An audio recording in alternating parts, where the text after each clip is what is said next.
নবীজি সাল্লাল্লাহু আলাইহি সাল্লাম বলছে লা ইয়াকুনু ফি উম্মতি খাসফুন ওয়া মাসখুন ওয়া কাসফুন। এই হাদিসটাই আমি পড়ছি। আমার উম্মতের মধ্যে শেষ জামানায় ফি উম্মতি, আমার উম্মতের মধ্যে নবীজি বলছে তিনটা বড় বড় আযাব আসবে। একটা হলো মাটি সহ ধসিয়ে দেওয়া হবে। মনে করেন আমরা এরকম বসছে, একসাথে মাটি ধইসা সবাই দাফন হয়ে গেছে। 2 নম্বরে মাসখুন, চেহারা বিকৃত করে দেওয়া হবে।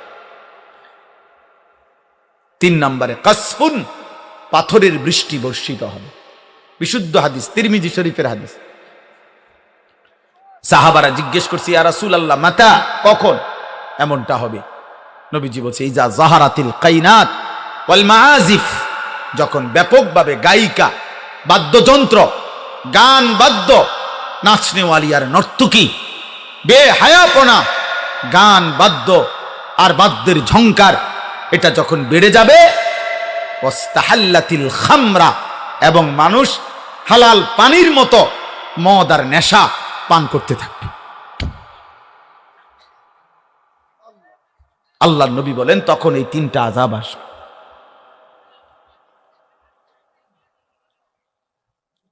অতএব দোস্ত, অপেক্ষা করো।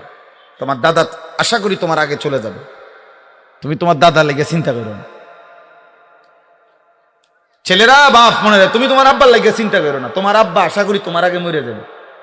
একবারে আমার চোখের সামনের থেকে চলে গেল, আমার কোনো সমস্যা নেই। আমি ব্যক্তিগতভাবে এটা নিয়ে গাবড়াই না, কিন্তু ভিতরে বৈশা কোন রকম বেখেয়ালি করো না, বুট বাদাম খাইও না। আল্লাহর ওয়াস্তে যার যেটা প্রয়োজন সে চলে গেলে ভালো। যে হুজুর আমার বুট খাওয়া ঠিক আছে, কোনো সমস্যা নেই, আমার কোনো এই ছেলে বাংলা বুঝছিলে নি ওই সময়, আবার ব্যাটকাও কা, হ্যাঁ শুনো নাই কথা কানে? এই মোবাইলের লানত এটা যে কানেও শুনে না তখন আর, এটাই বাস্তব। না না আস্তে আস্তে বাবা চিল্লাইও না, এমনি শোনো, অল্প একটু কথা, অল্প একটু কথা, হিসাব করা সময় অল্প একটু। কিন্তু আমার একটা ইচ্ছা হলো মনোযোগ দিয়ে শুনলে বরকত হয়, কম হোক, কথা দিলে জমে।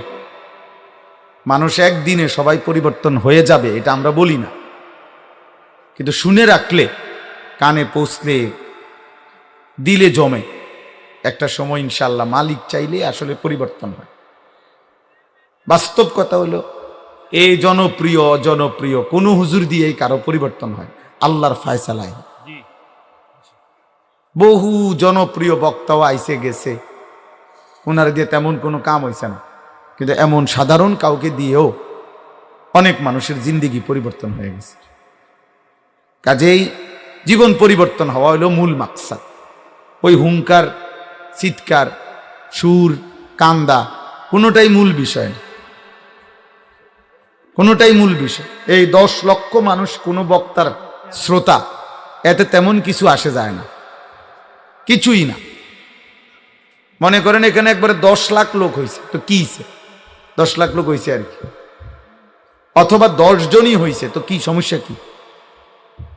10 জন হইলে ব্যর্থ, এটা কথা বলেন না?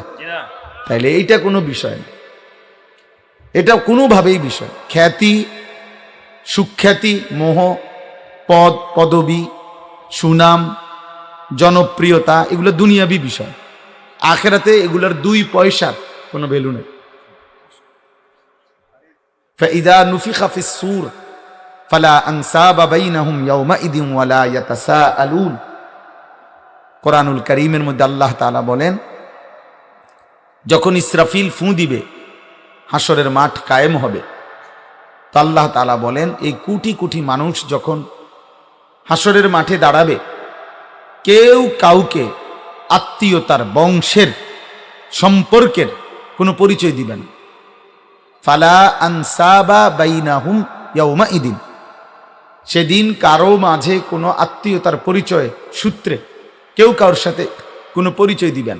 কোনো বাবা তার ছেলেকে ডাকবে না, কোনো ছেলে তার বাবাকে ডাকবে না, কোনো স্বামী তার স্ত্রীকে ডাকবে না, কোনো স্ত্রী তার স্বামীকে ডাকবে না, কোনো ভাই তার বোনকে ডাকবে না, কোনো বোন তার ভাইকে ডাকবে। আত্মীয়তার এই সম্পর্ক যে তুমি আমার চাচা বা আমি আপনার ভাতিজা ইত্যাদি কোনোভাবেই না। আল্লাহ ভাই তাকায়ও না, অন্য কোনো দিকে তাকায়ও, আমার দিকে তাকাও। সবাইরে গুছাইয়া পারতা না, পুরা সব এই যে বুটওয়ালা বাদাম খায়, কেউ দুষ্টামি করে, কেউ খামখেয়ালি, একবারে সব ঠিক করে কুলাই পারতাম। যে দূর সম্ভব বলছি। এখন যদি কেউ পাত্তা না দেয় কোনো সমস্যা না, সবাই শুনতে হবে, এটা জরুরি।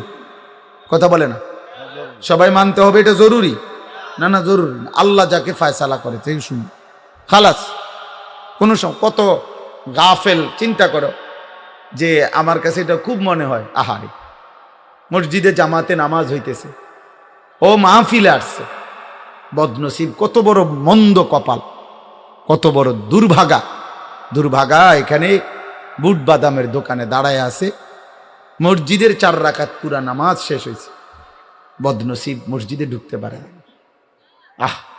মালিক তার প্রতি এতটা অসন্তুষ্ট যে আল্লাহ তাকে যেন বলছে, তোরে ভাত খাওয়াইলাম, ঘুম পাড়াইলাম, ঠিক আছে, কিন্তু সেজদা দিতে দেব না। ঠিক আছে, যা বেটা।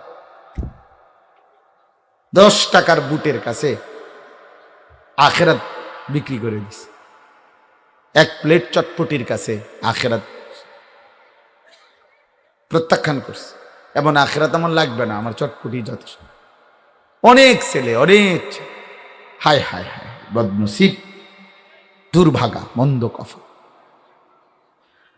আহা, সেজদাবিহীন জীবন, যে কপালে সেজদা নাই, ও আসলে কোনো মানুষ না। বাস্তব সত্য, এটাই কথা।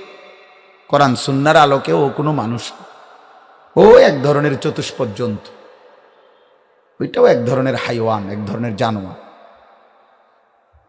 শুধু একটু তফাৎ, ওই জানোয়ারের 4 ঠ্যাং, এই জানোয়ারের 2 ঠ্যাং, বাকি ওই 2টা হাত সহ মিলাইয়া 4টা ঠিক আছে, এতটুকুই। এই জন্য আমরা তাকাই দেখলাম, আমি কারোর সাথে মুসাফাও করিনি, অনেক ছেলে হাত বাড়াইছে আসতে যাইতে, এখন কারোর সাথে হাত মিলাই না। কেন? আমার নামাজ দরকার।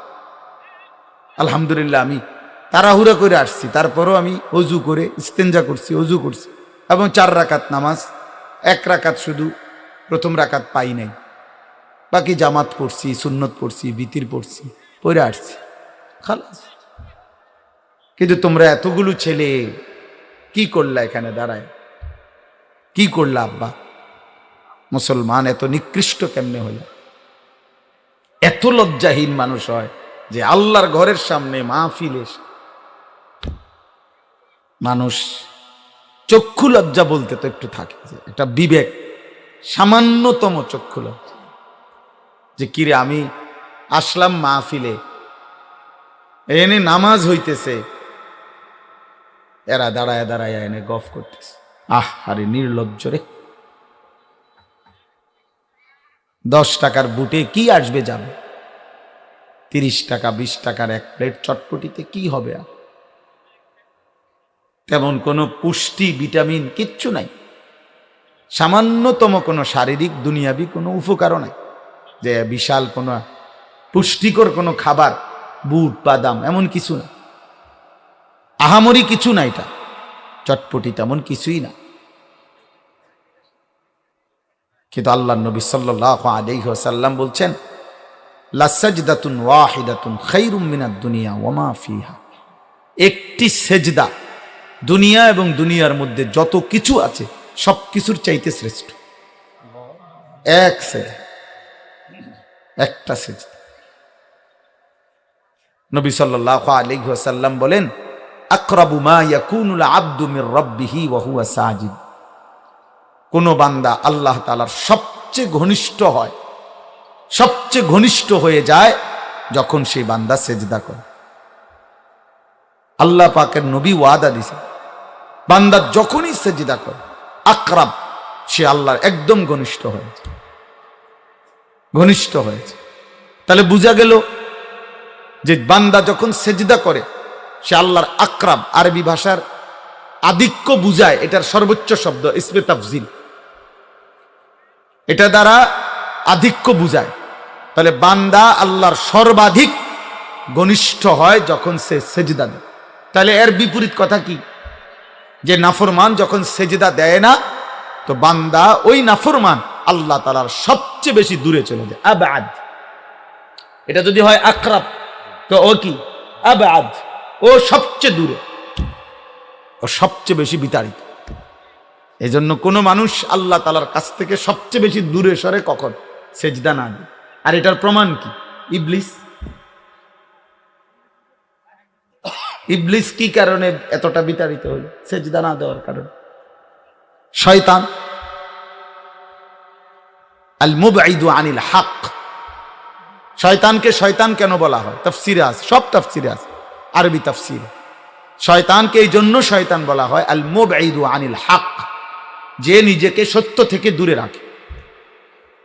হক থেকে যে নিজেকে দূরে রাখে তাকে শয়তান বলে, শয়তান বলে। আর শয়তানকে রাজিম বলে কেন?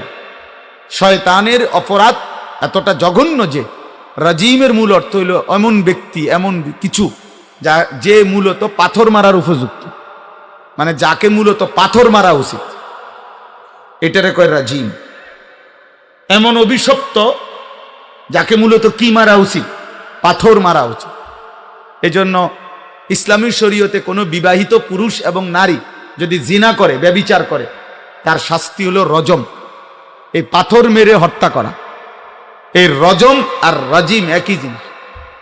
এই জন্য প্রতি বছর হজ্জে হাজি সাহেবরা 3 দিন টানা মিনায় এই শয়তানকে পাথর মারে, কারণ সে যে রাজিম, অভিশপ্ত। তাহলে শয়তান পাথর মারার উপযুক্ত কেন হইল? এবং বছরের পর বছর ধরে পাথর খাচ্ছে কেন? এই আল্লাহকে সেজদা না দেওয়ার। এই জন্য প্রিয় ভাই, আলহামদুলিল্লাহ একসাথেই বসছো। বাকি আল্লাহর দয়া, যে আল্লাহর দয়া আমরা 2 ভাগ হয়ে গেলাম।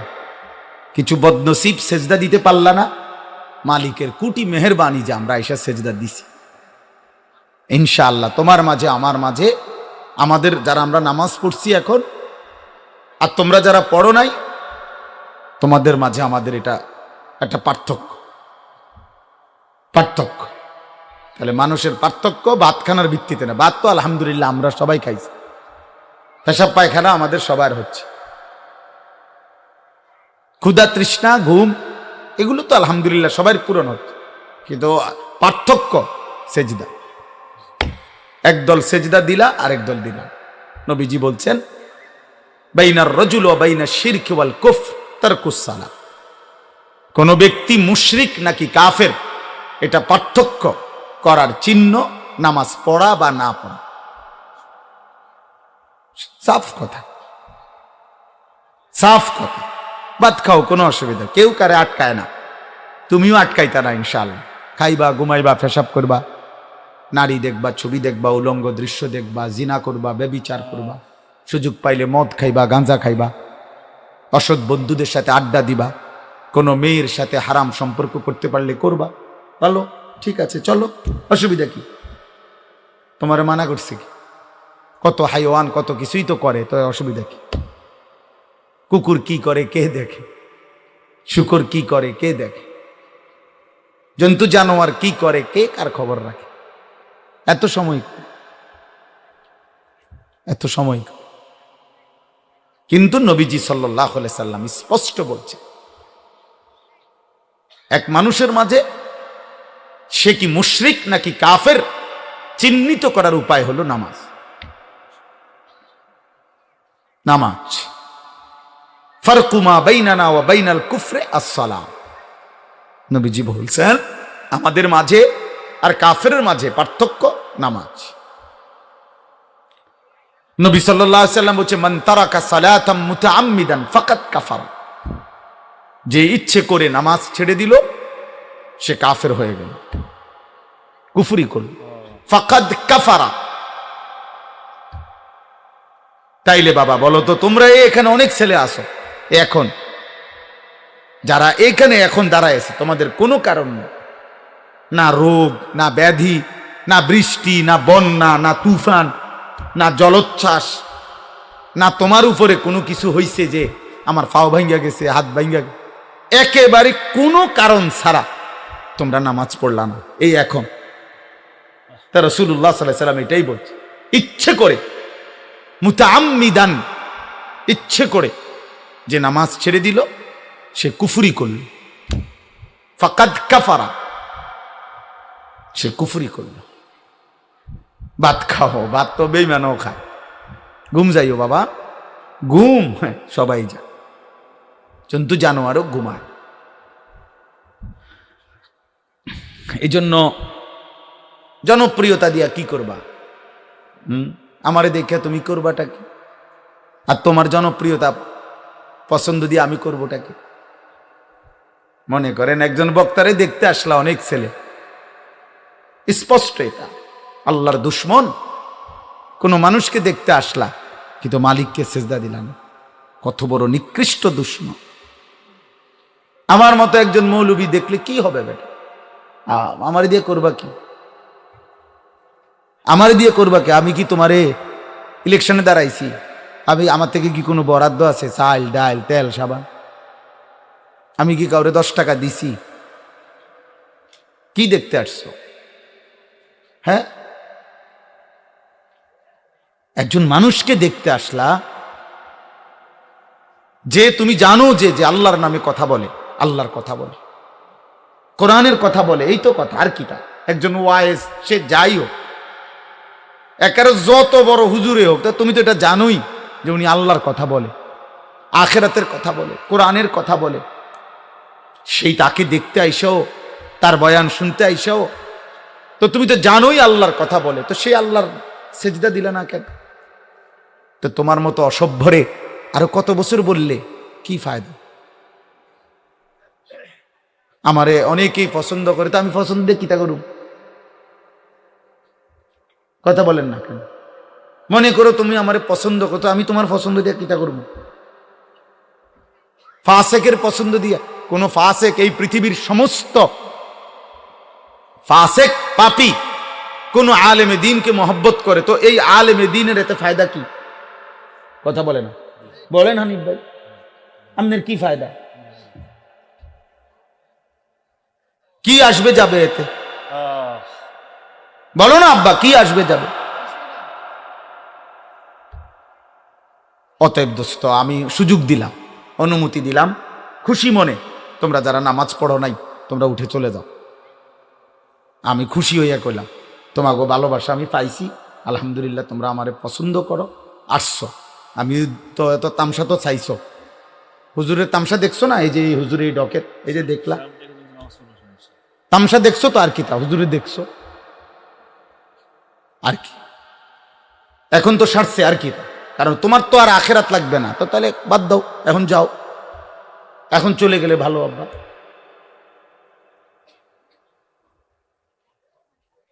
কেমনে পাল্লা? এত বড় গাদ্দার হইলা কেমনে? এত বড় অহংকারী মুসলমানের ঘরে এত বড় বেয়াদব কেমনে হইলা? জলজ্জান্ত প্রকাশ্যে এখানে নামাজ হইতেছে, হায় হায় মুসলমানের বাচ্চা, এত বড় নিকৃষ্ট কেমনে হইলি? কোন মার ঘরে জন্ম নিলি? কোন বাপের ঘরে জন্ম নিলি? এমন মালিক কেমনে ভুলে গেলি? না ফরমান, এমন মালিকের সেজদা ভুলে গেলি কেমনে?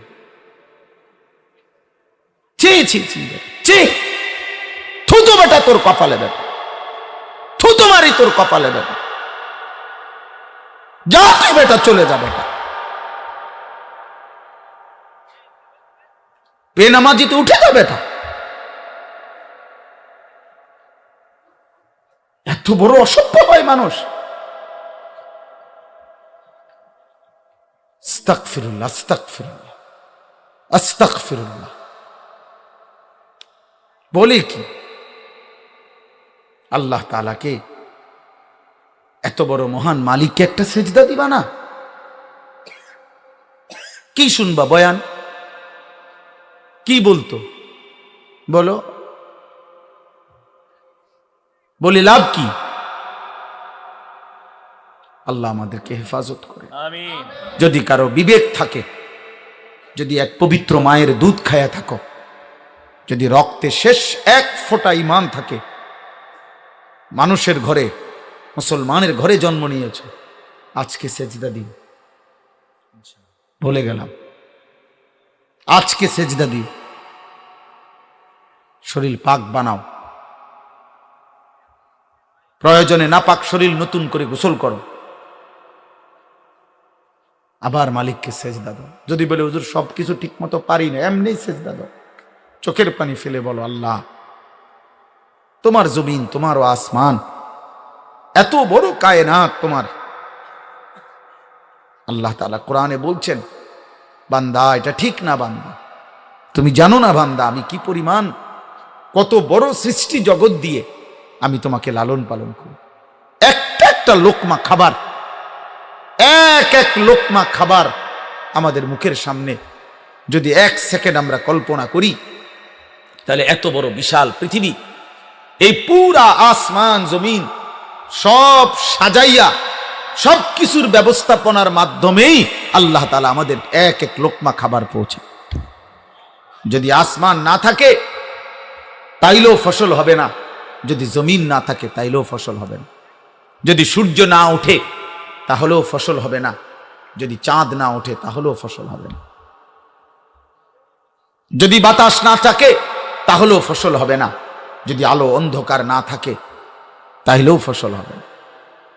আল্লাহ তাআলা বলছেন, বান্দা আমি 1 শতক 2 শতক জায়গা না, বরং এই পুরা কায়নাতের মাধ্যমে আমি আল্লাহ তোমার রিজিক পৌঁছাই। তুমি জানো না তোমার এক এক লোকমা খাবারের পিছনে আমি আল্লাহর ফ্যাক্টরির, আমার এই সৃষ্টির, আমার এই জগৎ ফ্যাক্টরির কি পরিমাণ পার্টস, কি পরিমাণ মেশিনারি, কি পরিমাণ যন্ত্রপাতি আমি আল্লাহ তাআলা তোমার এক এক লোকমা খাবারের পিছনে লাগাইছি। কোন ক্ষেত, কোন ফসল, কেমনে কোনটা করছি তুমি তো জানো না, আমি তো সব করেছি। আন্না সাবাবনাল মাআ সাব্বা সুম্মা শাকাকনাল আরদা শাক্কা ফাআমবাতনা ফিহা হাব্বা। আল্লাহ বলে, বান্দা শুনো, আমি তোমারে গল্প শুনাই। আল্লাহ বলতে, আমি প্রথমত এই আকাশ থেকে অঝোর ধারায় বৃষ্টি নামাই, এরপরে আমি আল্লাহ জমিনটাকে বৃষ্টির পানির ফোঁটা দিয়ে ছিদ্র করি, ছিদ্র চালনির মতো ছোট ছোট ছিদ্র করি। তুমি দেখো না, তুমি এমনি বুঝতা না যে মাটিতে ছিদ্র কই, এত ছিদ্র কই। আল্লাহ বলেন, আমি ছিদ্র করে রাখছি। ফাআমবাতনা ফিহা হাব্বা, একদিন আমি আল্লাহই যথাসময় মাটির সেই ছিদ্রের মুখ থেকে নতুন শস্য, নতুন গাছ, নতুন ফুল, নতুন ফসল আমি আল্লাহ বের করে আনি। আমি বের করে, এটা আমি করি বান্দা। ওয়া আনজালনা মিনাল মুসিরাতি মাআন সাজ্জাজা লিনুখরিজা বিহি হাব্বান ওয়া নাবাতা। আল্লাহ বলেন, আমি সাদা মেঘমালা, জমাট মেঘ, ওইখান থেকে আমি বৃষ্টি নামাই, সেই বৃষ্টির মাধ্যমে আমি তোমাদের জন্য শস্য, বীজ, উদ্ভিদ, গাছ আমি সব কিছু বের করি, উৎপন্ন করি। এই জন্য আল্লাহ কোরআনে বলছে, ওয়াফিস সামাই রিজকুকুম, বান্দা শোনো, তোমাদের প্রত্যেকের রিজিক ওয়াফিস সামা, আসমানে, খেতে না, সব ফয়সালা ওইখানে আরশে, 7 আসমানের ঊর্ধ্বে, 7 আসমানের ঊর্ধ্বে। ছেলেরা কষ্ট দিও না, মোবাইল উঠাইও না, আমি নিষেধ করলাম ভাই। গাদ্দারি করো না বাপ, কেউ গাদ্দারি করো না, বাড়াবাড়ি করো না ভাইয়া। আমি তোমার কাছে ভোটের জন্য আসি না, আমি তোমার কাছে কোনো কিছু ভিক্ষা চাচ্ছি না, আল্লাহর জন্য আসছি। তাহলে আমার কষ্ট লাগলো, আমি প্রথমেই কথা বলে নিলাম, প্রিয় সন্তান, এত বড় গাদ্দার মুসলমান এত অল্প বয়সে হবে, যার বয়স যত কম তার মধ্যে আল্লাহকে মানার যোগ্যতা তত বেশি। হ্যাঁ, এটাই কিতাবে কথা। যার বয়স যত কম, সৃষ্টিগতভাবে আল্লাহ তাআলা প্রত্যেক মানুষকে মা মিন মাউলিদিন ইল্লা ইউলাদু আলাল ফিতরা, নবী সাল্লাল্লাহু আলাইহি সাল্লাম বলেছে প্রত্যেকটি মানব সন্তানকে আল্লাহ তাআলা সৃষ্টিগতভাবে আল্লাহকে মানার যোগ্যতা, স্বভাবজাত সৃষ্টিগত যোগ্যতা দিয়েই পৃথিবীতে ভূমিষ্ঠ করেছেন। এজন্য তাফসীরের মধ্যে আছে যার বয়স যত কম আল্লাহকে মানার যোগ্যতা তার তত বেশি। যত বেশি বয়স বাড়ে আর গুনার পরিমাণ বেড়ে যায়, নাফরমানির পরিমাণ বেড়ে যায়, তো মানুষ বয়স যেমন শরীর আত্মাও শক্ত হইয়া যায়, আড্ডি হইয়া যায়, তার গুনাহটাও শক্ত হইয়া যায়, হাড্ডি হইয়া যায়। ফলে ধীরে ধীরে আল্লাহর ইবাদতের যোগ্যতাটা হারাইয়া ফেলে।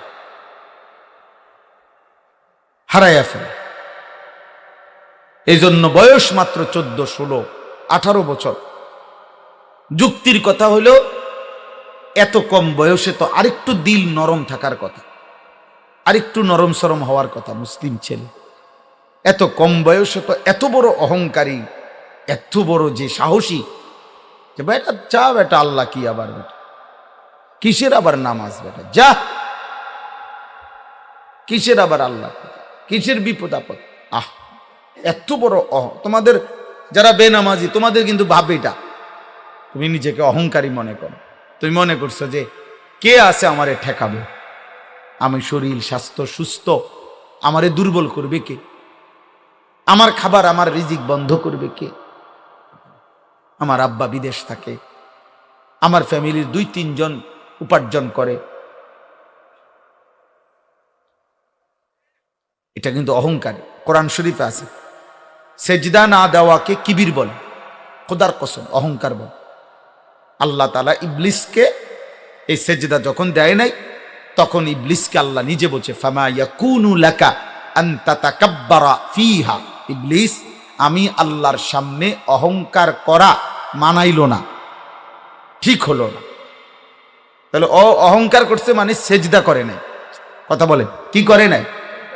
এই জন্য প্রত্যেক বেনামাজি মুতাকাব্বির, অহংকারী, অহংকার। আর প্রত্যেক অহংকারের ঠিকানা জাহান্নাম। আলাইসা ফি জাহান্নামা মাসওয়াল লিল মুতাকাব্বিরিন, কোরআন শরীফের আয়াত। আল্লাহ বলছে তুমি কি জানো না বান্দা, অহংকারীদের ঠিকানা শুধুই জাহান্নাম, শুধুই জাহান্নাম।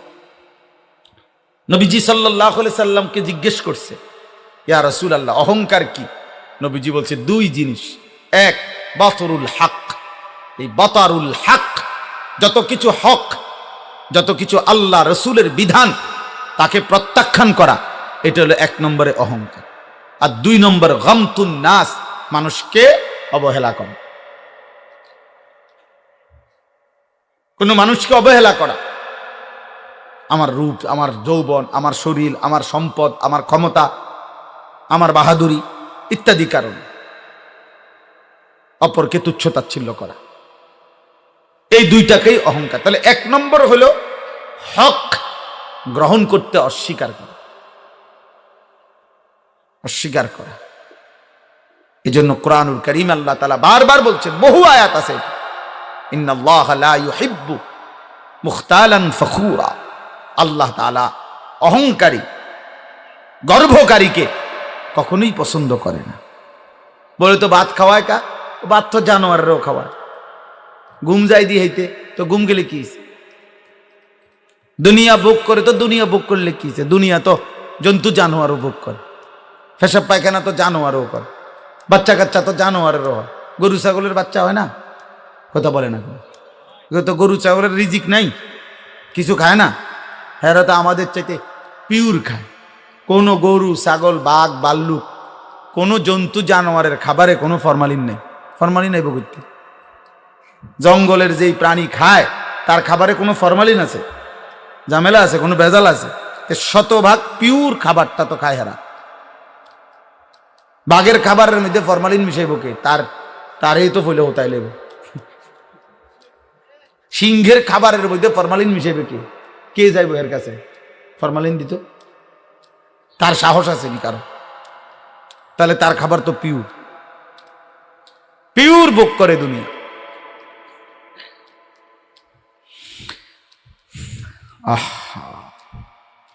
আমি অনুরোধ করছি প্রিয় ভাই, প্রিয় নওজোয়ান, বয়স্ক বাবা, মাঝবয়সী বাপ, পর্দার আড়ালের মা বোন, আল্লাহর কোরআনের বিপরীতে, সেজদার বিপরীতে এমনিতে এই জীবনটাকে ঘোরাগাড়ি করে নষ্ট করা, এটা সুস্থ স্বাভাবিক মানুষের জীবন না। গুনার মধ্যে ডুবে থাকা এটা কোনো জীবন না। আত্ম উপলব্ধি যার নাই ও স্বাভাবিক মানুষ না। কমপক্ষে বিবেকের একটা প্রথম দাবি, বিবেকবান মানুষ এটা বুঝে যে এটা আমার জন্য কল্যাণ না অকল্যাণ। এতটুকু যদি কারো বিবেকে কাজ না করে, সে তো পাগল, মাতাল, সে অচেতন, বেহুশ, সে নির্বোধ, আহমক, আবলা, বোকা, বোকা মানুষ। আল্লাহ আমাদেরকে হেফাজত করেন। আমি যে আয়াত পড়ছি কোরআনুল কারীমের 21 নম্বর পারা 31 নম্বর সূরা, সূরায়ে লোকমান, এই আর অল্প একটু সময় এই আয়াতের একটা আয়াত পড়ছি মাত্র। এই আয়াতটার সংক্ষিপ্ত অর্থ এবং অল্প একটু কথা বলেই আমি আমার কথা শেষ করব ইনশাআল্লাহ। আমাদের প্রিয় নবী সাল্লাল্লাহু আলাইহি ওয়াসাল্লাম যখন মক্কায় কালেমার দাওয়াত দিচ্ছিলেন, মক্কার কুরাইশ কাফেররা প্রতিনিয়ত সর্বান্তকরণে বহু আঙ্গিকে নবীজির দাওয়াতের বিরোধিতা করত, যতভাবে হইতে পারে, শারীরিক, মানসিক, দৈহিক, সবভাবে তারা নবীজির বিরোধিতা করত। অর্থাৎ শারীরিকভাবে মানে হলো নবীজি এবং সাহাবাদের উপরে শারীরিকভাবে জুলুম অত্যাচার করত, নির্যাতন করত। আর মানসিকভাবে মানে হলো নবীজি সাল্লাল্লাহু আলাইহি সাল্লাম সাহাবাদেরকে অকথ্য গালিগালাজ করত, পাগল, নবীজিকে বলতো জাদুকর, নাউজুবিল্লাহ, কবি, গণক, হ্যাঁ, নির্বোধ, এগুলো বলতো, মজনুন, সাহের, মোহাম্মদ পাগল, মোহাম্মদ জাদুকর, কাহেন, গণক, শায়ের, কবি, আহমক, বোকা, আবলাহ, নির্বোধ, বুদ্ধি বিবেচনা যার নাই, নাউজুবিল্লাহ, এরকম মন্দ গালি দিত, মন্দ গালি দিত আল্লাহর নবী সাল্লাল্লাহু আলাইহি সাল্লামকে। এরপরে সাহাবায়ে কেরামের উপরে জুলুম অত্যাচার করত। কিন্তু তাদের একটা, তারা দেখত যে যত রকমের আবু জেহেল, আবু লাহাব, উতবা, সাইবা, মক্কার কুরাইশ বড় বড় সর্দাররা যত আইটেমেই বিরোধিতা করত, কিন্তু কোন আইটেমে বিরোধিতার পরেও যখনই তারা একত্রে বসত, তখন তারা হিসাব করত আর কইতো যে আরে যাই করি বিরোধিতা কাম তো হয় না, মুহাম্মদের অনুসারী তো দিন দিন কেবল বাড়তেই আছে। কামটা হইল কি? ঘটনাটা কোথায়? কি সেই কারণ যে কারণে আমাদের এতগুলো নেতৃস্থানীয় কুরাইশ নেতৃবৃন্দের কোনো বাধা, কোনো কথা, কোনো বুঝানো কাম হইতেছে না, কাম হচ্ছে না কেন? তখন তারা আপনার চিন্তা করে একটা জিনিস তারা উদ্ঘাটন করছে। ভাই এদিকে তাকান, এদিকে তাকান, হ্যাঁ এই দেখেন, হ্যাঁ দেখো ভাই, হাসি দাও, হাসো সবাই, হাসো একটু, দেখো। এবার বলো ভাইয়া, এই চাচার চোখ, নাক, কান, হাত, পাও সব দেখতে একরকম, কিন্তু মালিক তার মাথার ভিতরে কোনো একটা সমস্যা, তো এই বেচারা অসুস্থ, মানসিক প্রতিবন্ধী। দোস্ত, আল্লাহর ফেরেশতা, ইমানদার, তারাও তোমাদের মতো যারা নাফরমান, চরিত্রহীন নারী, ছবি, অস্থি দৃশ্য, নাচ গান আর অসভ্যতা নিয়ে জীবন কাটাও, তোমাদেরকে নিয়েও হাসে। তোমরাও এরকমই বোকা, নির্বোধ। কোরআনুল কারীমে বারবার বলছে প্রত্যেক পাপী আহাম্মক, প্রত্যেক পাপী মূর্খ। আমি হই আর আমরা হই, প্রত্যেক পাপী মূর্খ। লা ইয়াফকাহুন, কিছুই বোঝে না। লা ইয়ালামুন, কিছুই জানে না। লা ইয়াকিলুন, কোনো আকল নাই, দিমাগ নাই। পাপীর কোনো আকল থাকে না, পাপীর কোনো বুঝ থাকে না, পাপীর কোনো জ্ঞান থাকে না। এমনি দুনিয়া ভোগ করে, এমনি দুনিয়া ভোগ করে। দুনিয়া তো আল্লাহ সবাই, সেও খায়। এই পাগল মানুষটাও কিছু না কিছু খায়, কিছু না কিছু। রাত হলে কোনো না কোনো এক জায়গায় পড়ে ঘুমায় থাকবে, তারও স্বাভাবিক প্রয়োজন পূরণ হয়ে যাচ্ছে। দুনিয়া তো এক প্রতিবন্ধীরও পূরণ হয়, আখেরাত পূরণ হবে না। আমার আব্বা, আমার সন্তানরা, আমার ভাইরা, নওজোয়ান সাথী, আখেরাত পূরণ হবে। আখেরাত তো পূরণ হবেই না।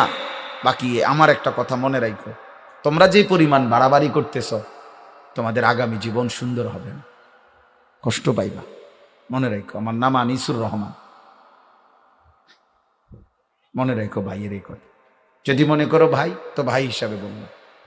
16 বছর বয়সী ছেলে, তুমি আমার সন্তান। আমার প্রথম সন্তানের বয়স 16 বছর। আমি মনে করলাম, মনে করাই গেলাম, কষ্ট পাইবা। খুব দ্রুত, খুব দ্রুত, খুব দ্রুত দেব, খুব দ্রুত বললাম আমি।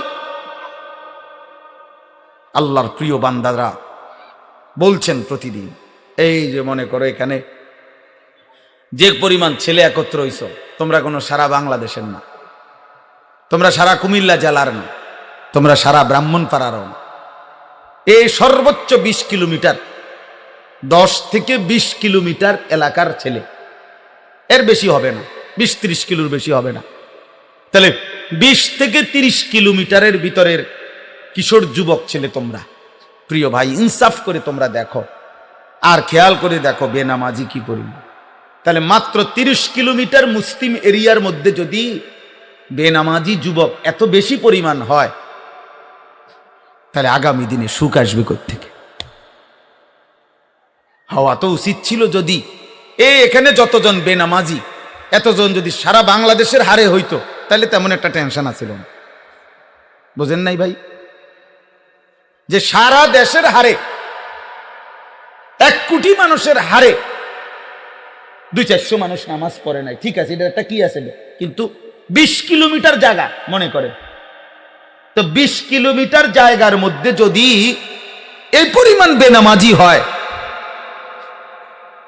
আগামী দিনে সুখ আসবে কোত্থেকে? আগামী দিনে শান্তি আসবে কোত্থেকে? প্রতিদিন বাংলাদেশে এখন, গতকালকেও প্রতিদিন প্রকাশ্য দিবালোকে জনমানুষের কোলাহল চলাচলের অবস্থায় ডাইরেক্ট গুলি করে মানুষ মারিয়া ফেলতেছে, ডাইরেক্ট গুলি করে ফালাই দিতেছে।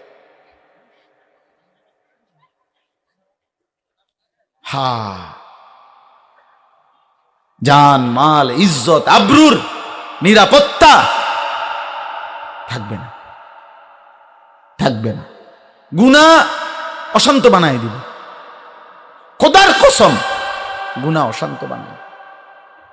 নবীজি সাল্লাল্লাহু আলাইহি সাল্লাম বলছেন, লা ইয়াকুনু ফি উম্মতি খাসফুন ওয়া মাসখুন ওয়া কাসফুন। এই হাদিসটাই আমি পড়ছি। আমার উম্মতের মধ্যে শেষ জামানায়, ফি উম্মতি, আমার উম্মতের মধ্যে, নবীজি বলছে 3টা বড় বড় আযাব আসবে। একটা হলো মাটি সহ ধসিয়ে দেওয়া হবে। মনে করেন আমরা এরকম বসছে, একসাথে মাটি ধইসা সবাই দাফন হয়ে গেছে। 2 নম্বরে মাসখুন, চেহারা বিকৃত করে দেওয়া হবে। 3 নম্বরে কাসফুন, পাথরের বৃষ্টি বর্ষিত হবে। বিশুদ্ধ হাদিস, তিরমিজি শরীফের হাদিস।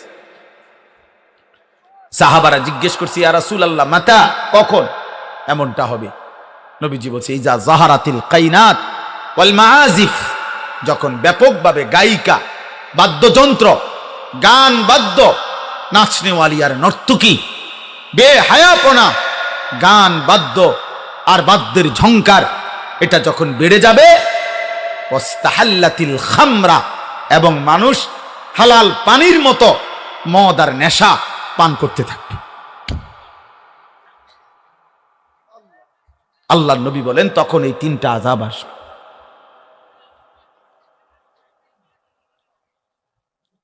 অতএব দোস্ত, ওয়েট, অপেক্ষা করো, তোমার দাদা আশা করি তোমার আগে চলে যাবে, তুমি তোমার দাদা লেগে চিন্তা করো না। ছেলেরা বাপ মনে রাখে, তুমি তোমার আব্বার লেগে চিন্তা করো না, তোমার আব্বা আশা করি তোমার আগে মরে যাবে। আর বেশি দিন হবে না, যে কয়দিনে থাকে বাতের লাগে আটকাইতো না। তুমি এত টেনশন করো না যে তুমি বাত না দিলে তোমার বাপের বাত মিলতো না, না না, মিলে যাবে ইনশাআল্লাহ। কিন্তু তোমরা কষ্ট পাইবে, তোমরা কষ্ট পাবা, তোমরা বেশি বাড়াবাড়ি করছো। একদিকে এক ওয়াক্ত নামাজও পড়ছো না বেশিরভাগ ছেলে, আরেক দিকে আল্লাহর সাথে চ্যালেঞ্জিং করে তোমরা গুনার পাল্লা দিচ্ছ। তোমরা যেন পাগল হয়ে গেছো যে একটা মোবাইলে পৃথিবীর যত নর্তকী আছে, নারী আছে, উলঙ্গ ছবি আছে, গান বাদ্য, নাচ গান, ঝংকার সুর, গায়িকার বাদ্যযন্ত্রের তোমরা সব দেখে ফেলবা, সব গান শুনে ফেলবা, সব নর্তকী, সব বেহায়া নারী দেখে ফেলবা। হায় হায়, এমনটা ঠিক না। আল্লাহ তাআলা বলছে, এই শুনেন কথাটা শুন, আল্লাহ তাআলা বলছেন নবী সাল্লাল্লাহু আলাইহি সাল্লামের এই দাওয়াতের কথা বলতে গিয়ে আমি বলছিলাম এই কথাটা, যে এই শেষ কথাটা ছিল আমার এই কথাটাই বুঝানো, যে মক্কার কুরাইশরা চিন্তা করতেছিল যে মুহাম্মদের কোরআন, আল্লাহর কোরআন যখন সে পড়ে, আল্লাহর কোরআন তো আমরা তো তার লোক তো বাড়ছে। সব কিছু আর দেন, আপনি এদিক দিয়ে বসেন, এদিক দিয়ে আসেন, আচ্ছা এদিক দিয়ে আসেন।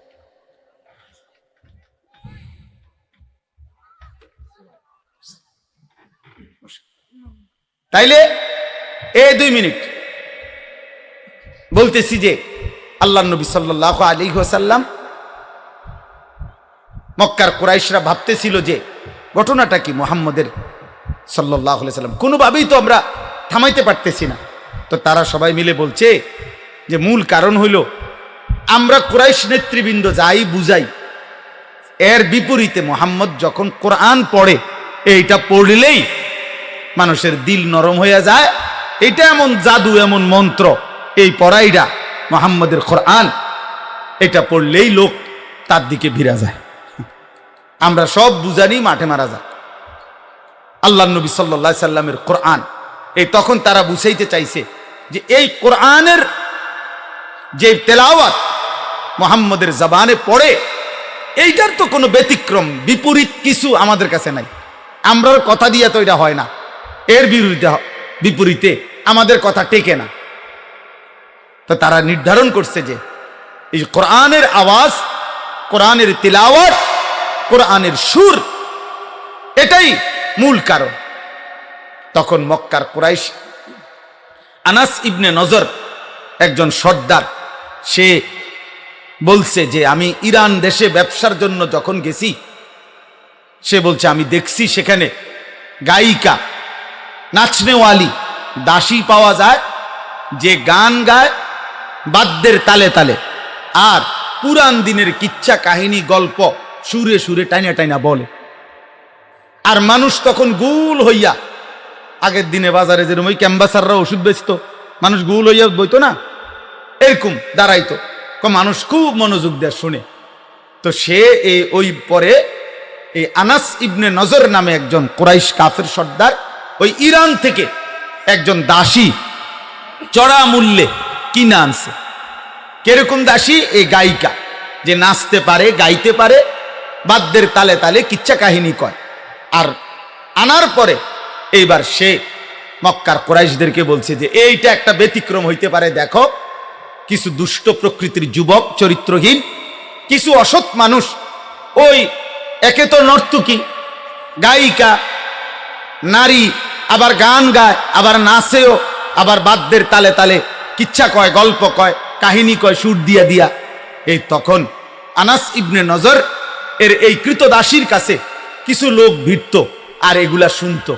আর এই আনাস ইবনে নজর সহ কুরাইশ কাফেররা ঠাট্টা করত, মজাক করত যে এইবার কোরআনের একটা বিপরীত ব্যতিক্রম কিছু হইছে, এখানেও কিছু লোক জমা হয়, মুহাম্মদের কোরআন যেমন তারা মনোযোগ দিয়া শুনে, এই গায়িকার গান বাদ্য এই লোকগুলো মনোযোগ দিয়া শুনে। নাউজুবিল্লাহ। তখন আল্লাহ তাআলা কোরআনুল কারীমের এই আয়াতের মধ্যে নবীজিকে বলছেন, অমিনান নাসি মান ইয়াশতারি লাহওয়াল হাদিস লিয়ুযিল্লা আন সাবিলিল্লাহ বিগাইরি ইলমিন। আল্লাহ বলেন, বন্ধু, কিছু নাফরমান পাপী আছে এমন, যারা আমি আল্লাহর পথ থেকে মানুষদেরকে পথভ্রষ্ট করার জন্য অজ্ঞতা বশত, মূর্খতা বশত গান বাদ্যের সামান, গায়িকা, গানের আসর, গান বাদ্য, নৃত্য এগুলো সংগ্রহ করে আমার বান্দাদেরকে আমার পথ থেকে সরাবার জন্য, ওয়াত্তাখিযাহা হুজুয়া, এবং আমার দ্বীনকে, আমার শরীয়তকে, আমার বিধানকে, আমার কোরআনকে, আপনি বন্ধুর দাওয়াতকে ঠাট্টা করে, মজাক করে। আল্লাহ বলেন, ওদেরকে স্পষ্ট বলে দেন, এই গান বাদ্য, গায়িকা আর এই নৃত্যর আসর যারা জমাচ্ছে, অংশগ্রহণ করছে, এর সাথে সম্পৃক্ত যে নাফরমানগুলো, উলাইকা লাহুম আযাবুম মুহিন, আমি আল্লাহ তাদের জন্য অত্যন্ত লজ্জাকর, যন্ত্রণাকর, পীড়াদায়ক এবং অপমানকর নিকৃষ্ট আযাব নির্ধারণ করে রেখেছি। আমার প্রিয় ভাই জনাব মাওলানা সাহেব আসছেন, এখনই বয়ান করবেন। আমি শুধু নওজোয়ান ভাই, তোমাদের কাছে এই শেষ মিনিট আমার এটাই কথা। আমি এই আয়াত থেকে এটা বুঝাইতে চাইলাম, প্রিয় বন্ধু, যে তোমারে কোরআন ভুলায় দিল, যে তোমারে সেজদা ভুলায় দিল, যে তোমারে আখেরাত ভুলায় দিল, যে তোমারে মালিক ভুলায় দিল, যে তোমারে মৃত্যুর পরের কথা ভুলাইয়া দিল, ও নিশ্চিত কোনো গান, কোনো বাদ্য, কোনো ছবি, কোনো নারী, কোনো মোবাইলের অস্থির দৃশ্য, কোনো অসৎ চরিত্রহীন বন্ধুদের আড্ডা। অতএব আল্লাহ তাআলা কিন্তু বলছে, বড় নিকৃষ্ট আযাব দেব আমি, বড় নিকৃষ্ট আযাব দেব। এই জন্য প্রিয় সন্তান, একজনও উঠাউঠি না করে মনোযোগ দিয়া বয়ান শোনো বাপ, বয়স্ক বাপ আপনারাও শোনেন। বাকি সমস্ত ছেলের কাছে আমি অনুরোধ, দোস্ত, এই মোবাইল সহ তোমরা তোমাদের ব্যক্তি জীবনে নারী, ছবি, অস্থির দৃশ্য, গান বাদ্য, গায়িকা, নায়িকা, এই ছবি আর এই বেহায়াপনা, আল্লাহর ওয়াস্তে এক বন্ধু হাত জোর করে বললাম, প্রিয় সন্তান, কমপক্ষে তোমার ভালোর জন্য বললাম, আগামী দিনে তুমি কষ্ট পাইবা, আগামী দিনে তুমি কষ্ট পাইবা। তুমি তোমারে সেফ করো, তুমি তোমারে ভালো রাখো, তোমার নিরাপদ পৃথিবী গড়ো, তুমি আগামী দিনে ভালো থাকো, দুনিয়াতেও ইনশাআল্লাহ আখেরাতেও। এই আশায় আমি শেষ অনুরোধ করছি, প্রত্যেকটা কিশোর নওজোয়ান, মোবাইলের আসক্তি, নারীর আসক্তি, গান বাদ্য, গায়িকা, নায়িকা, অশ্লীল ছবি, হারাম ভালোবাসা, হারাম কোন সম্পর্ক, জিনা ব্যভিচারের আড্ডা, মদ জুয়ার আড্ডা, অসৎ বন্ধুদের আড্ডা থেকে ফিরে আসো। আল্লাহ তৌফিক দান করেন। আজকের যেই যুবকরাই মাহফিল সাজিয়েছে, আল্লাহ তাদেরকে উত্তম বিনিময় দান করেন।